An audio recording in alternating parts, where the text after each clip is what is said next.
This is the e.l.f. Whoa Glow, and one of my favorite ways to wear it is actually as a makeup primer. As you can see, it has a super glowy formula, but not glittery, which is perfect. This actually has SPF 30, so I like to wear it because it gives me that primer that I like, the glowy primer, but also as part of my SPF. As you can see, I'm putting it on one half of my face, and you can really see that it has a beautiful glow without being too crazy. You can see the noticeable difference between the one side that has it and the other side that doesn't. My face just looks dull. Super glittery, super beautiful.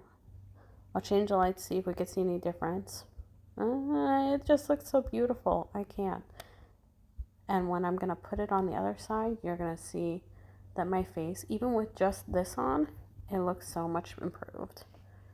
That it really kind of hides any discoloration, and it really just adds that natural glow that you're looking for.